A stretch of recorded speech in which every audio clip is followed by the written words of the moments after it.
signe de guérison, c'est signe de don. Et elles se disent, non, ça c'est une petite affaire, on peut faire. C'est pas fait, c'est pas faire des guérisons là.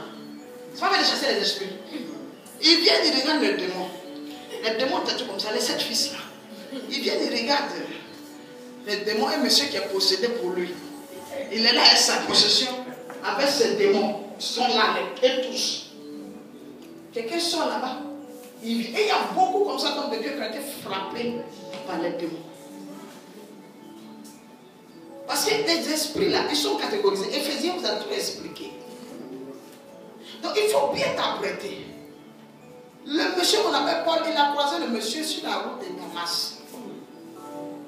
Toi, tu es dans la synagogue. Reste dedans. Il y a des gens qui vont toujours te sous-estimer parce que tu n'es pas peut-être comme eux. Ou ils connaissent tous les grands hommes de Dieu. Ils sont peut-être dans la vie chrétienne depuis longtemps. Ils vont toujours te sous-estimer. Alors qu'ils ne savent pas que tu es rempli et blindé. Que Dieu t'a fait grâce. Parce que c'est une affaire de faire grâce. Même si vous voulez chasser des esprits. Je parle aujourd'hui. Nous qui servons Dieu. Il y a des esprits même que toi tu peux vouloir chasser. Tu ne peux pas. Tu peux appeler quelqu'un qui peut. Ce n'est pas une autre. C'est pas une affaire d'orgueil ou une histoire de foi. Il y a des gens que Dieu a bénis. Dieu ne nous a pas bénis tous de la même manière. Il y a des esprits qui sont têtus coriaces. Il y a des démons qui disent si tu n'as jamais jeûné 40 jours, tu ne peux pas les chasser. Mais si toi-même tu sais que tu as peur des jeûnes, mais tu as la grâce quand même de prêcher l'évangile. Tu n'as jamais jeûné 40 jours. Il y a des démons qui sont exigeants. On dit ne passe que par le jeûne et la prière. Mais il y a des démons exigeants. Compliqués. Avec des fondements compliqués. Et il y a des gens qui Dieu a fait la grâce. Qui te déplacent avec cette autorité-là. Si tu ne paies pas, on n'a pas dit va appeler un féticheur. On n'a pas dit va chercher le doudou. Parce que si les gens vont chercher le fétiche vraiment, c'est parce que les gens veulent faire comme. Mais dans le milieu, il y a des gens qui peuvent imposer les mains pour que les dons soient transférés. Il y a des gens qui ont chassé les démons, ce n'est pas aujourd'hui, et qui continuent de le faire, à qui Dieu a donné un charisme et un don spécial. Des personnes à qui Dieu a fait dépôt. Mais comme on ne veut pas aller les voir, parce que la Bible dit quoi? Les anciens devaient imposer les mains, ils devaient prier et recommander les jeunes pour transférer le don. D'accord? Donc si tu as besoin d'un don, d'un talent, tu vas voir un doyen, tu vas voir un ancien, mais pas un ancien par âge, ancien dans son domaine, qui a montré qu'il a fait ses preuves, il a la chose. Tu vas le trouver, il va prier pour toi. Tu tisses une alliance avec lui, et puis tu pars, tu n'as plus besoin d'aller toucher un fétiche ou quelque chose pour venir servir Dieu. Parce qu'au milieu des serviteurs de Dieu, il y a des gens, ouais. Ce sont les vérités de fin d'année. Et c'est comme ça que le monsieur vient, il se retrouve là. Ils viennent, ils disent, sors au nom de Jésus que Paul prêche. Est-ce que tu vois? Au nom de Jésus, lui-même il n'est pas convaincu de Jésus. Le problème aussi, tu ne peux pas manifester des signes et des dons qui doivent passer par celui dont tu n'es pas convaincu. Les dons viennent par la foi. Pour manifester, je vous ai dit même la guérison. Il y a des fois où on prie sur des cas, mais tel que même le malade se lève, tu vois, mais le pasteur il saute. Parce que le pasteur il a mis la foi, il a prié, mais il ne savait pas comment le monsieur allait se lever. Donc quand tu vois même le miracle, même c'est après par expérience que tu te concentres. Est-ce que tu comprends? Tu viens des fois, comme tu es un doyen, tu es une ancienne dedans, tu te concentres. Mais aucun miracle n'est normal. Aucun miracle, on ne s'habitue pas. C'est que vous voyez des fois des hommes de Dieu, quand le miracle est tout, ils pleurent. Parce que ça, l'homme ne peut pas le faire. Il n'y a que Dieu. Mais le miracle existe. Tu vois le monsieur, il vient nous dire au nom de Paul. Il y a des miracles que vous ne voyez pas, vous savez pourquoi? Parce que vous ne croyez pas en Jésus. C'est quelqu'un qui a cru à votre place. Des fois, c'est le pasteur qui croit à ta place. Des fois, c'est la personne qui t'a invité qui croit à ta place. Des fois, c'est ton ami dans l'église qui croit à ta place. Mais toi-même, tu ne crois pas. Là, papa, il était là comme ça. Tout ce qu'on entend de parler, les langues de feu, tout ça, ce n'est pas son histoire. Il n'est même pas là-bas. Il n'a pas besoin de langues de feu. Lui, il a besoin de langues d'eau. Et maintenant, tu vois ses fils qui veulent devenir démoniaques. Il y a des démons qui vont chicoter des gens dans les 2014. Je vous dis la vérité. Quand vous voyez les hommes de Dieu enfermés, vous voyez un homme de Dieu qui ne sort pas beaucoup. Ce n'est pas le fétiche. Il est en train de se préparer. Il se prépare pour sa sortie. Il se prépare pour mieux servir Dieu. Moi, je respecte beaucoup les hommes de Dieu en retrait. Je respecte beaucoup les hommes de Dieu qui se retirent. Ce n'est pas une question d'être public sur la scène. Ce n'est pas une question d'être vu. Oui, il faut qu'on me voie. Il faut qu'on me voie dans la ville. Le fait qu'il se retire, il n'est pas fini. Il s'est retiré, c'est français. Mais il n'est pas fini. Ceux qui sont finis, ils ont porté leur tricot à Dieu regretté pour voir si tôt. Et puis ils sont morts, c'est fini. Mais tant qu'ils sont vivants, il ne faut pas dire qu'il est mort. Il a besoin de repos, de restauration, de mettre sa terre en jachère comme je l'ai enseigné, ou même changer ses plumes comme un puissant aigle. Amen. Alléluia. Amen. Donc tu vois le monsieur, je vous enseigne doucement pour que vous puissiez bien comprendre mon parle. Tu vois le monsieur qui se retire, ce n'est pas qu'il est fini.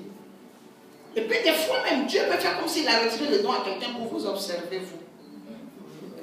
Dieu peut permettre à un homme de Dieu de se sentir faible. Dans un temps de faiblesse, comme Jésus comme ça, qui se retrouve face au figuier qui a faim. Pour voir, vous, comment vous allez réagir, comment vous allez le considérer, comment vous allez le voir. Il y a des moments où Dieu abaisse certains, et puis il fait monter d'autres, pour voir si vous êtes assis, affermi ou pas. Est-ce que vous êtes fidèle? C'est là que tu vois que tu as dit à programme, boum, les gens sont là-bas. On dit quoi? Boum, même pendant que toi-même tu cherches tes fidèles au culte, ils sont en vie. Parce que pour eux, en ce moment, tu es fini. Tu ne manifestes plus les dons. Un homme de Dieu ne finit pas. Parce que l'onction ne finit pas. Au bout du déluge, tout était détruit. Mais la première chose qui est sortie, c'est une branche d'olivier. La branche d'olivier est à la base et la source des grains d'olive. Et ce sont les grains d'olive qu'on utilise pour faire l'huile, qu'on prend pour consacrer, pour oindre et pour tisser l'alliance surnaturelle. Donc, tout peut mourir, mais pas l'onction. Pas les éléments de l'onction. Donc, si quelqu'un a les éléments de l'onction dans sa vie, ça ne meurt pas. C'est pour ça que quand la femme a dit à mon prophète, je n'ai plus rien, le maître a quoi dit? Juste un peu d'huile. C'est l'huile d'olive qu'ils utilisaient. Il a dit, s'il y a encore un peu d'huile, s'il y a cette base-là en toi, on peut remonter. Ça peut aller. Ça va aller, on peut encore créer. Donc, il ne faut pas dire qu'un homme de Dieu est mort. Il n'est pas mort. Il ne faut pas dire qu'un homme de Dieu est fini. Que lui c'est fini, son ministère est tombé, son ministère est mort. Tu connais mal Dieu. Il y a des gens que Dieu prend, il les reprend, il les nettoie, il les restaure. Quand ils ressortent, là, vous dites qu'ils sont allés toucher le doudou. Ils ne sont pas allés toucher le doudou, ils ressortent parce qu'ils allaient se charger. C'est quoi qu'on ne charge pas? Dans la vie, c'est quoi qu'on ne charge pas? Mais toi, tu as des portables. Tes portables, les batteries se déchargent. Quand ça se décharge, même si ton portable coûte 1 million, le portable ne peut pas marcher parce qu'il est déchargé. Je ne sais pas si j'enseigne bien. Parce qu'il est déchargé. Alors même l'homme de Dieu peut se retrouver déchargé. Donc arrivé un moment, malgré sa valeur, il est un portable de valeur. Je parle pour que tu comprennes. Parce que c'est comme ça que tu comprends bien. Il est un portable de valeur, mais il est déchargé. Mais pendant ce temps, si tu es en train de charger la batterie, parce qu'il y en a des portables qui ont la grâce de 2 batteries. Si tu as la grâce d'avoir 2 batteries, c'est ta grâce. C'est ta grâce. Ton portable est comme ça. Mais il y a des gens qui ont une batterie, la batterie normale. Donc quand c'est déchargé, on remet ça en charge. Et il y en a qui ont tellement une forte puissance que ça prend plus de temps pour charger. Mais pendant que tu dis quoi? Parce que la batterie est déchargée, le portable est gâté. Quand quelqu'un même dit ça, il sait qu'il ne connaît pas. Et c'est comme ça qu'il y a plusieurs incultés analphabètes spirituels. Tu as vu, non? Quelqu'un dit que le portable est déchargé, le portable n'est pas déchargé. Tu as vu? Ça veut dire que c'était. Chez nous, on dit c'est un gars où il ne connaît pas. Et c'est comme ça aussi que spirituellement, il y a beaucoup qui ne connaissent pas. Ils parlent, sommet, ça fait honte. Quand tu tombes auprès de gens qui connaissent, quand on te regarde, on t'entend parler. Mais cet homme de Dieu, il est fini. Mais celui-là, il a fait un budget jusqu'à il est fini. On te regarde, on sait que tu ne connais pas. Il est en train de recharger ses batteries. Un matin, il va ressortir. Et tu le verras encore. Je dis aux hommes de Dieu qui sont en train de traverser des difficultés, ne vous laissez pas abattre, ne vous laissez pas humilier, ne vous laissez pas décourager, ne vous laissez sais pas, même si les fidèles vous quittent, même si les gens vous insultent, même si vos collègues vous disent quoi, c'est à cause de la chose que vous avez le problème. C'est pas autre chose. Vous avez la chose de Dieu. Et c'est la chose là qui est en train d'attirer tous les regards vers vous. Alors levez-vous, prenez contrôle, prenez conscience, levez-vous afin que les choses avancent. Les fils de Séva, je leur parle. Il y a des fils de Séva aujourd'hui dans le ministère. Il y a des fils de Séva dans l'église. Il y a des enfants spirituels pressés. Ils commencent à casser une chaise. Ils commencent à renverser un fidèle. Ils commencent à faire quoi que ce soit. Ils sont devenus bishop interplanétaire, ceci, international. Les démons, ils ne respectent pas quelqu'un. Les démons ont dit, nous connaissons Paul. Nous connaissons Jésus. Mais vous, vous êtes qui? On reconnaît les gens à partir de leur base, de leur fondement spirituel. Et surtout, on reconnaît les gens à partir du temps d'exercice. Il y a un temps où tout ce que tu es en train d'apprendre doit se mettre en place. Le jour où Dieu dit top, celui-ci est mon fils bien-aimé, en qui j'ai mis toute mon affection, écoutez-le. Il y a toujours ce déclic dans la vie de tous serviteurs de Dieu. Tu peux rester comme ça, mais il y a le jour où Dieu va dire celui-ci est mon fils bien-aimé, celui-ci est ma fille bien-aimée, en qui j'ai mis mon affection, écoutez-le. C'est à cette période-là maintenant de ta vie où Dieu te libère.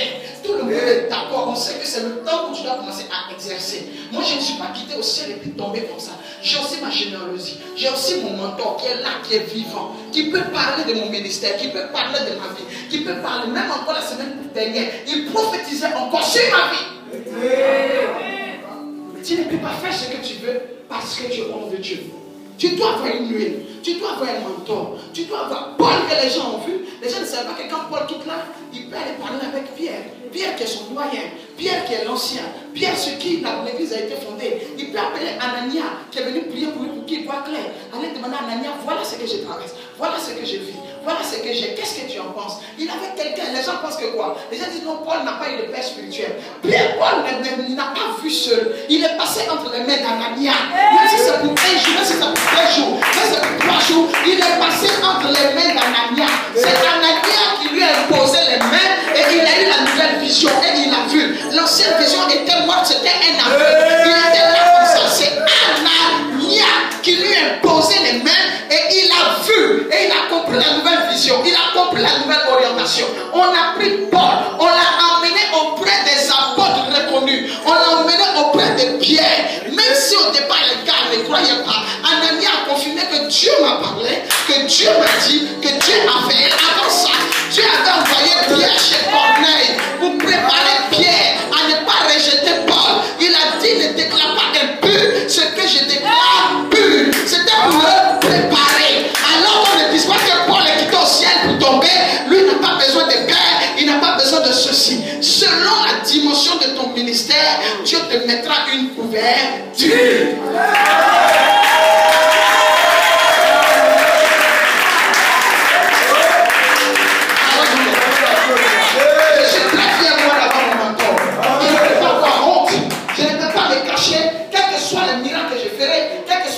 Que je vais ouvrir en 10, en 20, 50, avant que toi tu ouvres le ciel, quelque chose qui ouvre le ciel avant toi. Même si toi tu ouvres le ciel, je dis quelque chose, écoutez-moi très bien. Lorsque vous voyez un bon père spirituel, le bon père spirituel, des fois, il ne cherche pas à se faire voir. Quand il commence à faire ses enfants, il vit pour ses enfants. Il vit pour que ses enfants montent. Il vit pour que ses enfants soient élevés. Il cherche à créer le chemin pour que ses enfants soient révélés. Lorsque tu vois un enfant, il est tout petit comme ça, il a 2 ans. Par exemple, je prends un de mes enfants, je prends un de mes fils et que je mets mon fils sur mon épaule. Quand tu vas nous voir, qui sera plus grand de taille? C'est le fils, non? Tu vas voir le fils grand de taille. Pourquoi? Parce qu'il veut se sacrifier et je lui ai confié, lui ai donné moi ma grâce pour qu'il grandisse. Je le mets sur mes épaules, c'est lui qu'on voit. C'est comme ça que nos pères, nos mentors nous portent. Si tu es un bon mentor, en tout cas moi le mien, je rends grâce à Dieu pour la vie de mon mentor. Il porte mon ministère. Lorsque tu es un bon mentor, même quand les gens t'attaquent, les gens parlent, ça n'entre pas parce qu'il devient comme un anti-balle. Les gens te combattent, les gens t'insultent. Il devient comme un paravent. Sa grâce, son onction, ça te couvre. Les gens font les complots, ça ne marche pas. Parce que tu es caché. C'est vrai qu'on connaît Jésus. Toi, tu as déjà vu Jésus. Jésus passe par ses coins. Toi, tu as vu Jésus? Non. Il te couvre parce sur la tête. Mais les enfants spirituels commencent à avoir des problèmes. Quand sur la tête du vieux, il commence à taper le tambour. Il prend la tête du vieux, il commence à blaguer avec. Oh, n'oubliez pas que l'onction, c'est pas là que ça coule. Il commence à toucher à l'onction du vieux. Les fidèles vont commencer à dire, tu n'as pas l'onction, tu as l'onction parce que ton papa. Tu as l'onction parce que ta maman. Dieu t'utilise. Non, à ce moment-là, tu ne peux pas. Non, là, en ce moment, sa dimension. Son papa est fini. Oh, mon père ne finira jamais. Jamais. Un enfant n'a pas de Dieu. Un enfant réellement dans le Seigneur qui veut impacter ministériellement, il hérite d'un Dieu qu'on lui a présenté. Et à partir de cette base, Dieu lui donne à lui la double portion. C'est là que ça devient son Dieu. Et Dieu se manifeste d'une certaine manière pour aussi ses enfants qui vont prendre son Dieu comme Dieu et maintenant qui vont être remplis eux aussi par la grâce qui doit les accompagner en tant qu'héritiers, selon leur portion de leur papa et la grâce qui les accompagne. Mais vous voyez les fils de Séva, c'est là aussi qu'il faut aussi voir aussi de quel papa tu es issu. Voilà les fils de Séva. Le papa vide chronique. Donc lui il est vivant, il peut attaquer ses enfants. Ça c'est un prochain message. Je vais prêcher ça très bientôt. Mais je vais aujourd'hui bloquer. La semaine avant la semaine qui va commencer, je vais parler sur ça, je crois, j'ai dit. Je vais parler sur ce mystère-là. Parce que bientôt, je vais ouvrir l'école des prophètes. L'école des disciples. Alléluia. Mais je vais finir par dire quoi? Vous voyez les signes qu'on accompagner. Les fils de Séva furent frappés. Et la Bible dit que c'était tellement fort. Hein? Parce qu'aujourd'hui, les démons doivent reconnaître. Il y a des gens que les démons ne reconnaissent pas. Il y a des gens que les démons ne respectent pas. Il y a des gens que les démons ne reconnaissent pas. Je vous dis qu'il y a des années, on était dans un temps de jeûne. Et il y a un homme de Dieu, pendant qu'on jeûnait, que nous on voyait vraiment très prieur. Ah non, il priait. Et vous voyez les temps de jeûne, les temps de prière où on dit on ne mange pas 10 jours. Et vous êtes appelés les disciples très zélés. Mais en temps, toi tu aimes manger. Toi tu confesses, tu dis ah vraiment le jeûne à mes temps. Il dit oh ça c'est rien. Mais ça c'est rien. Oh pendant qu'on est en train de faire ça, comme c'est en lui qu'on a confiance, les appelés, eux ils ne sortent pas. Mais eux c'est les anciens. Donc c'est lui qui sort pour aller faire les courses. Oh en allant, il va au kiosque. Il s'assoit là-bas, il commence son plat de spaghettis. Il mange bien. Et quand il vient, il ouvre sa bouche. Quand le fire time commence là, robo sakaraba, robo, on dit mais en fait de Dieu là, quel jour Dieu va nous permettre ça là aussi? Le monsieur n'est fort. Non, l'évangile c'est trop fort. De toute façon il prie. Le monsieur n'est prie. Ah non, on est fatigué. Vraiment, Seigneur, remplis-nous. Seigneur, remplis-nous. On a commencé le temps de délivrance. On a train de chasser les démons. Sors pas, quitte pas. Nous, des fois, même on peut faucher même le démon. Bam, go away. Et qu'on entend un démon là-bas qui se réveille. Il lui demande, tu veux chasser qui? On dit, non, c'est notre vieux père aujourd'hui. Il dit, tu veux chasser qui? Il dit, toi, tu vas te cacher au kiosque pour manger des spaghettis. Le démon dans le corps de la personne qui le dévoile. On dit, oh, quitte là, les démons, vous mentez. On ferme ta bouche. Il dit, je vais parler. C'est le jour-là qu'il a dit, parmi vous, personne n'a jamais gêné 40 jours. Il dit, quand moi j'ai entendu ça, j'ai fait 40 jours là 5 fois. Il dit, jamais, aucun d'entre vous n'a jamais gêné 40 jours, vous ne pouvez pas me chasser. Ça c'est un. Mais c'est un fou, on avait attaché, quand Dieu a fait sa délivrance. Deuxièmement, il dit, tu dis que je mens. Regardez dans sa poche. La spaghetti qui est tombée. Elle morceau de spaghetti qui est tombée dans sa poche. Même nous-mêmes les humains, on n'a pas vu. Nous-mêmes les gens qui étaient en jeûne, nous-mêmes on était en jeûne. Mais quand tu as jeûne, c'est la vision un peu plus. On était en jeûne, on n'a rien vu. Le démon sait que tu allais dans tel hôtel. Le démon sait que tu allais dans tel endroit. Le démon sait que tu as commandé tel plat très épicé. C'est-à-dire qu'il faut mettre beaucoup de cubes magie. Il faut bien saler ça. Le démon sait tout ça. Le démon lui dit, tu as blessé un morceau dans ta bouche. Donc ne blaguez pas avec cela. C'est des faux types. Ne blaguez pas avec les démons. C'est parce que le pouvoir de Dieu est tellement fort que des fois il n'y a pas de choix. Sinon ce n'est pas évident. Donc les fils de Séva, c'est aussi une catégorie. Les enfants spirituels doivent chercher les choses de Dieu. Et les leaders, les pères spirituels et les mentors doivent vraiment faire en sorte que les enfants reçoivent. Si les sacrificateurs savaient qu'il n'y avait pas d'onction, quand Paul est rentré dans la ville, il devait demander à Paul d'imposer les mains à ses enfants. Mais les gens ne voudront jamais. Parce que pour eux, ils connaissent Dieu avant toi. Toi, tu ne peux pas imposer la main à leurs enfants. Parce que les enfants enviaient en fait le don. Ils avaient envie de devenir comme Paul. Mais leur père n'allait jamais les laisser recevoir le don et servir Dieu comme ça. J'ai pris que Dieu ouvre notre esprit. J'ai pris que Dieu nous fasse grâce. J'ai pris que Dieu nous accompagne. Et j'ai déclaré que c'est avec ces signes profonds, ces signes puissants, même si les gens ne te connaissent pas, que tu vas finir par vivre le mystère de la croissance. La croissance en puissance, la croissance. La Bible dit que c'est ainsi que la parole du Seigneur croissait en puissance et en force. Alléluia.